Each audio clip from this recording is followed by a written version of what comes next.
as a business owner in the United States, you can legally avoid 100% of all taxes. There's a strategy that's little known but used by Trump, Jeff Bezos, Elon Musk, Mark Zuckerberg, and Bill Gates. And most people, you're thinking, oh, they buy real estate. And that's not it. These guys aren't buying $200 billion worth of real estate every single year. What they're doing is they are using trusts. And that is something that is not taught. And why is it not taught? Because John D. Rockefeller is the one who created the education system in the United States of America. He put over $129 million of his own money into making sure that, in his words, we have a nation of workers, not a nation of thinkers, because he needed people to work in his factories and to drill his oil for him, right? And so what we have here is a very unique system that he used himself. So we have John D. Rockefeller, okay? We have the Rockefeller Family Trust, and off of this, we have the Rockefeller Finance Group, and off of this side, we have the Morgan Finance Group. So over here, going off of this, we have Standard Oil, all the subsidiaries, Shell, BP, Pennzoil, so on. Over here, we have more of the banking industry. So all right, we got Chase Bank, First National Bank. Of course, they also finance the Boston Lighting Company, who financed all the work of these two gentlemen, Nikola Tesla and Thomas Edison. AC versus DC. Got the Rockefeller Insurance Company over here hanging out. And so he was using trust to run his companies. And the truth is, trusts have been around for nearly 900 years, while LLCs have been around for, say, 45 years. And corporations have only been around since the 1950s, so we'll say 70 years. It's very clear that the strategy that Rockefeller used revolving around trust has been around a lot longer than LLCs and corporations. Okay? And so the way that you do this is you first need an entity to drive revenue into, okay? Like a catch-all, if you will, a bottom of the funnel. So that's what we're going to create first. So what we have here is our Family Dynasty Trust. Okay? And this trust is going to hold all of your assets, whether it's personal assets or whether it's, business assets, right? It's going to hold all of your assets. You will be the trustee, so this is Rockefeller, own nothing, control everything, right? And then, of course, family will be the beneficiaries. Okay?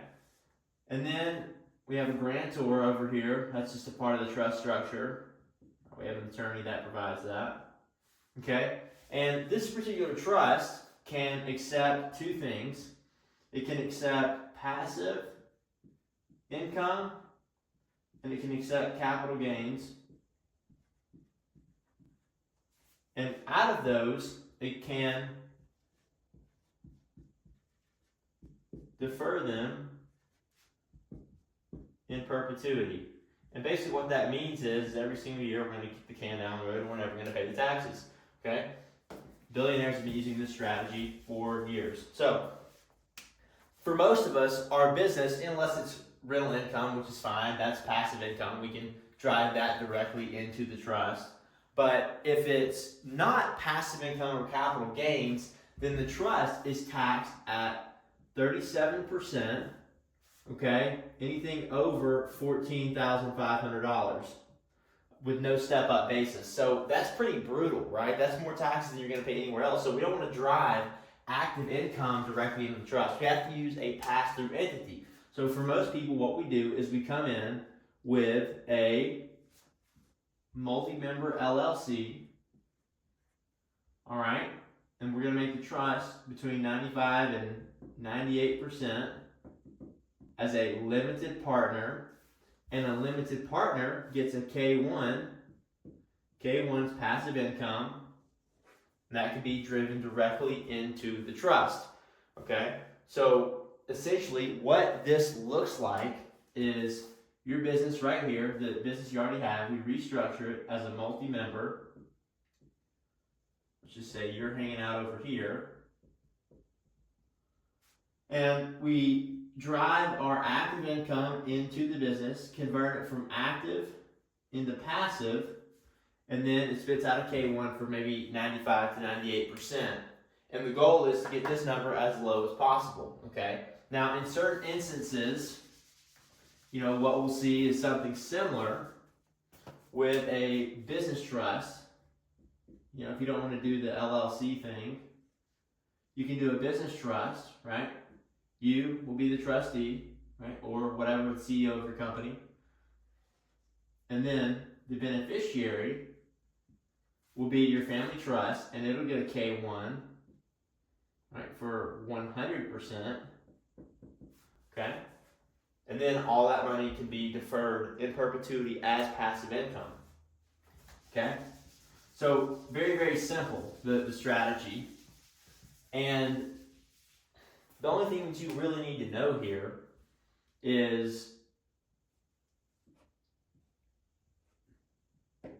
the trust owns all of your assets, right? So like, let's just say right now you have a business and this has assets in it. We're going to sell these assets into the trust and then they'll be leased back to the business. Okay, this is again another form of passive income. We can charge money for this. And the LLC can pay the trust passive income as a part of that lease agreement. Okay.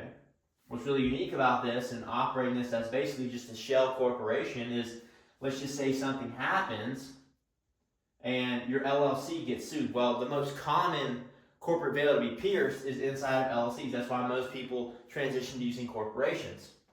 Okay? But if your LLC gets sued, it doesn't matter because you, sure, you're the CEO, but you own nothing and control everything, just like Rockefeller said. And once you do this, nobody can ever take your stuff. Okay, you're also the trustee here, right? But this is a spendthrift trust. There's a clear separation between your personal estate and the trust. So people can sue you, and they can't get anything as being the CEO. And then they can sue the limited partner, but the limited partner has nothing to do with this, and there's never been a successful turnover order out of a trust, not even once, okay? So this is exactly why all the billionaires are using trust, because, you know, you have to understand, when you have a company that is producing billions of dollars, or even millions, what does this do?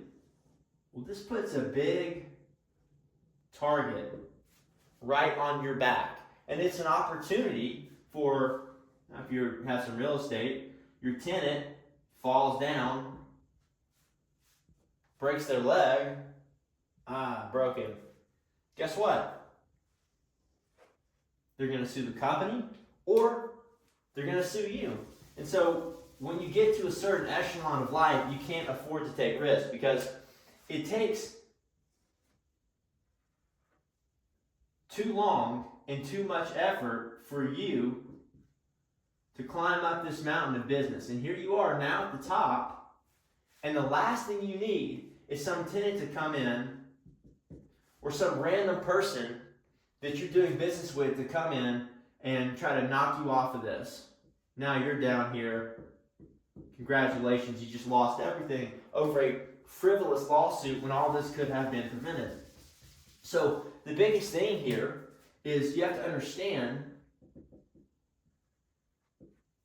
you've got billionaires and you've got millionaires. Okay? Millionaires put all their stuff into LLCs, and they'll have some big elaborate holding company, whatever, and then they move to, Puerto Rico for the tax benefits. And they're still paying taxes, by the way. They're just paying less taxes. Billionaires, on the other hand, they don't do this. They put their assets into trusts, and they live wherever they want, because they are also taking advantage of the tax strategy, right? And so when you boil this down, it comes down to asset protection, and it comes down to tax sheltering. And out of every strategy,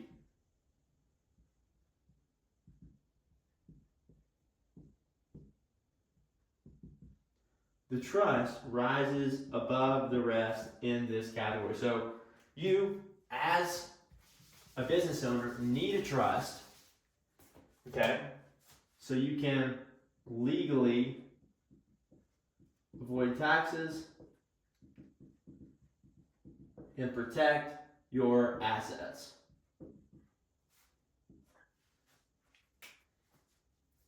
So now we know we need a trust when we're deferring all this money. What does that even mean, right?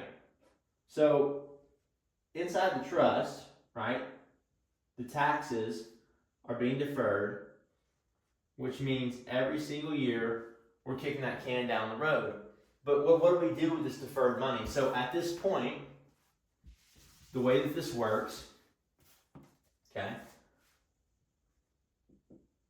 we have our operating entity, whichever one it is, right? This is going to spit out a K1, and it's going to go into our family trust and dynasty, all right? We're the trustee. Kids are beneficiaries. Okay, so this spits out a K1. We now have, let's just say, in our business, we do 1 million gross. Okay, let's say we have 200,000 in expenses, and we have 800,000 that is going to be deferred. It's going to be K1 and then deferred inside the trust. So now we have $800,000 in deferred money. What do we do with it? So, of course, we sell all of our assets initially upon the creation of the trust into the trust, and the trust doesn't give us cash. It actually gives us a demand note, and that demand note is basically a promissory note, a promise to pay from the trust. But what it really is it's like an IOU. Think about, if you deposit your money in the bank, you just go get it back. It's an IOU. Same thing. So the trust owes you, and at any point you need money for personal, food, fun, and fashion, 3 F's, then you just draw off this demand note, right? So let's just say we had $1 million in assets. We sold them to the trust. Trust gave us a demand note worth $1 million. Let's say this year, personal, food, fun, and fashion, right? So going on vacation, buying clothes, going out to dinner, just like in your business, that's not a legitimate business expense. So we go ahead and we deduct for our personal, food, fun, and fashion. Let's just say we spend $50,000. We have to justify that to the IRS. So we deduct that. Now the demand note reflects $950,000 instead of $1 million. So that's how the demand note thing works, right? So we're pulling money out tax-free that way. But what about the rest of this money? Let's just say we had $50K. So what about the $750,000? What do we do with that? Okay? And what we do with it is we say, hey, I've got $750,000 I was able to keep at home. Roughly $300,000 of that is taxes or something. And so we've got this situation where the trust has its own name and its own EIN. So you're going to take that $750K and you're going to do one of two things. You're either going to go buy assets which there'll be trust-owned assets, so that's great, that's a trust expense. Or you're going to go put that money in the bank. And what I would recommend, and part of our strategy, what we do is like, hey, look, the bank, not a great option, right? Well, what does the bank offer? Well, the bank offers us like, 0.01% interest, $35 overdraft fee, $250K in FDIC insurance. And by the way, they don't tell you, of course, they have 99 years to pay you back. So if there's a bank run, you're basically fucked. And that's what the bank offers. And by the way, if you need money, it's a 18, 22%, whatever they offer. Take it or leave it basis. Okay, it's called an adhesion contract. So what I would say is, even if we want to go buy assets, look, there's a better way to do this. Let's deposit the money into our family bank. Okay. Right, that's because the IRS, the banks, and the corporations all look at whole life as a tier 1 asset. Those deposits in the family bank are all considered tax deductible. Okay? And so the strategy here is we come in and we take this $750K, let's put it all into whole life insurance. So what does that do? All right, that's $750,000. Now you're looking at roughly 5% dividend every single year. All right, so you're locking in $35,000 dividend every single year. All right, then let's say you need the money back and you want to go buy the asset now. Okay, great. All you do is take the 750 out, a loan at 4%. All right, so maybe now it's costing you, $28,000 in interest. Your dividend covers the interest, plus you still made money. And so this is uninterrupted compound growth. Not to mention, it is a life insurance product, so what are you buying? Well, you probably got like $7 million in death benefit. So if you're a business owner, we can take the revenue that your business is earning and use it, funnel it into the trust or K1, and use it to fund your legacy, right? And this is what it means to create generational wealth. This is what Rockefeller pioneered. This is the Rockefeller method. This is exactly how it works. So that's how you can legally pay $0 in taxes, and what's the validity of this, right? What kind of trust can defer income like this? Because you see, it's a great strategy. What kind of trust is this? Well, the trust has to be number one, and honestly, the most important, it has to be an irrevocable trust. Okay? An irrevocable trust is essentially just an operating company for your estate, right? So a lot of people get scared, the attorneys, they fear mongering, oh, it's irrevocable, you better get this right, you better not make a mistake. But you're the trustee, right? And so just like in a business, you're wearing the hat, you've got all the control. You're basically like the CEO of the trust. Okay, so you get to buy assets, sell assets, manage trust funds. All right, and then outside of that, the trust has to be non-grantor. And what that means is the grantor, which is our attorney, can never be privy to the trust contract, right? So this guy is out of the picture. Once the trust is created, he's out of the picture. The trust has to be complex, meaning that it has the ability to keep the funds inside the trust at the end of the accounting year, right? So a simple trust has to distribute money to beneficiaries. A complex trust does not. It gets to keep that money at home, okay? The trust has to be discretionary. And what that means is, again, you as the CEO of the trust, you have all the discretionary power to make decisions for the trust, buy, sell, manage, okay? And then, of course, it has to be a spendthrift trust, right? Which is where it is a clear separation between your personal estate as the trustee and the trust itself, right? So not one and the same, not an alter ego. We've got the court documents to prove this. Our trust is held up beautifully. Okay, and then quite honestly, another big one here is going to be, this has to be a non-statutory trust, right? And why that's important is because, remember, this is an operating company, and so just like with an LLC, when you have an LLC and the CEO dies, what happens? Well, they just get a new CEO. Somebody gets a promotion. And it's the same thing inside the trust, right? So the beneficiaries, maybe this is one of your children, you die, and guess what? They get a promotion, they become the new CEO, you pass the hat on to them, and they're the ones that get to now be the controller, be the owner, CEO, manager of the trust. Okay?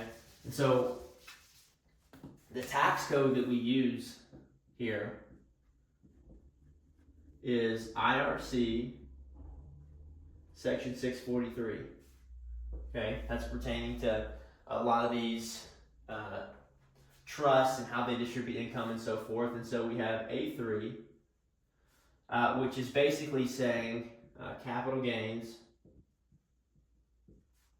as long as they're allocated to the corpus of the trust, which is the trust itself, then that money can be deferred. Okay, you can kick the can down the road, exactly like we said, and not give it to the IRS.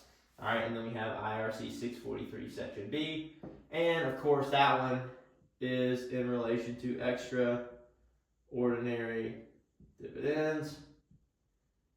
Again, allocable to corpus at the discretion of the trustee, is up here wearing the hat, managing everything. And all that means is, in its simplest form, is, again, like that original $750,000, we're going to tell the IRS, hey, we made $750K, Mr. IRS, but what we're going to be doing is, this is an estate, we're going to need that money, so we're going to kick the can down the road until we expense it into something that is listed on that trust chart of accounts. All right, and so it's that simple. And, we've got all of our trust expenses minus food, fun, and fashion, and we put the rest of it into our family bank. So this is exactly how you, as a business owner, in 2025, can legally pay $0 in taxes. This is the same strategy that all the billionaires, that the Rockefellers, the politicians who were insider trading, this is what they've literally been doing for the better part of two and a half centuries, okay? So if you are a business owner and you're like, hey, I don't want to pay taxes, then what you need to do is go down into the description of this video, click in there, and you can schedule a call with me directly, and we can see if we can put something together that makes sense for you and your business. I appreciate the support. If you haven't already, like, subscribe, and we will see you in the next one.